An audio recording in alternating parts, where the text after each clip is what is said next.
that, Vanessa. Pero as a lawyer, you know we have to address first the facts of the case.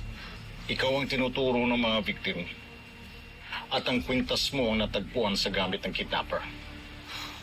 Malamang si Angel Ho ang kumuha ng kwintas na yun sa kwarto ko. Siya ang nagplanta ng ebidensya para magmukha akong guilty. Bakit, Dad?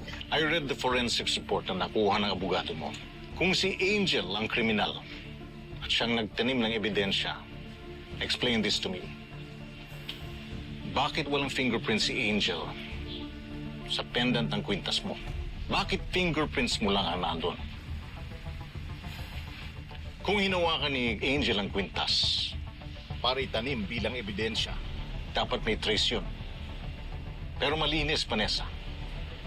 Ang tanging bakas na nandun ay ang sayo. Hindi ko talaga maintindihan si Carlito. Bakit mas pinapanigan pa niya yung babae niya? Samantalang ako yung asawa niya. Baka naman po may rason si Tito Carlito, kaya na-convince siya kay Kuya Marco. Kahit na. Kung hindi niya ako kayang paniwalaan at ipagtanggol bilang asawa niya, kahit man lang bilang abogado, ako yung biktima dito eh. My God, Angel. Sarili kong asawa, mas pinapanigan pa yung babaeng kumidnap at tumorture sa akin. Hindi po kaya may galit pa rin sa inyo si Tito Carlito?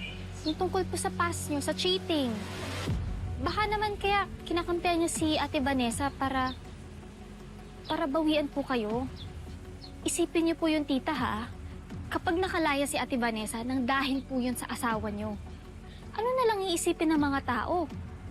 Na siya yung magmumukhang inosente, tapos kayo yung sinungaling at nag-iimbento? Ang worry ko lang naman po, baka masira po yung malinis niyo pong image sa simbahan at saka sa community. Baka layuan po kayo ng mga tao. Hindi ako papayag na ako ang magmumukhang masama. Hindi ko sila hayaang pagtulungan ako. Agree po ako dyan, tita. Gaya ng nabasa ko kagabi, Micah chapter 7 verse 6, ang mga kalaban ng tao ay ang mga taong mismong nasa loob ng sarili nilang bahay. Kaya tita, kung ako sa'yo, unahan mo na sila. Protektahan niyo po yung dignidad niyo bago po nila baliktarin yung katotohanan. Matalino si Angel, Dad. Alam niya na siguro na titignan yung fingerprints, kaya malamang nag-gloves yun. Lahat to planado niya. This was not just a random act. It was a premeditated frame-up. That's a weak argument, Vanessa. Sa court, hihingan tayo ng proof na gloves nga ang nagamit. Forensic science is based on what is there, not what there could have been. Mahirap i-prove ang wala.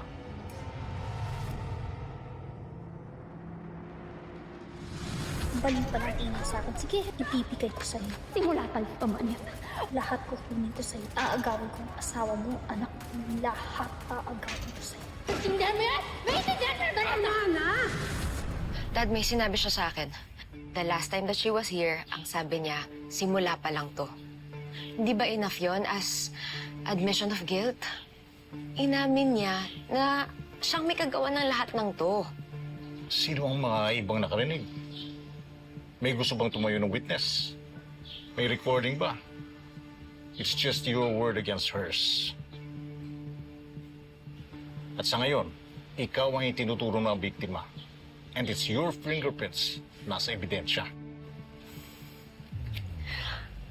Dad, please naman. Nanay niya na mismo nagsabi eh. May violent tendency talaga si Angel. Hindi siya normal, Dad. Motive, Vanessa. Anong motibo ni Angel na gawin niyang lahat nito? Bakit sisiraan niya ang tanging pamilyang tumanggap sa kanya? Ano ang proof mo na kriminal siya? Bukod sa hinala mo. Dad, dahil masama siyang tao. Yung pagiging mabuti niya, pakitang tao niya lang yun. Dad, delikado si Angel. Hindi siya normal. Please naman paniwalaan niyo ako, oh. You know, I thought you were going to give me something substantial. Yung pala, puro speculation pa rin. Nag-aaksaya lang ng oras dito. Dad, paniwalaan niyo naman ako. Dad, tulungan niyo naman ako. Please. If not for me, then para sa mga apo niyo. Dad, delikado ang buhay nila habang nandyan si Angel sa tabi nila. Dad! Dad, please! Maniban,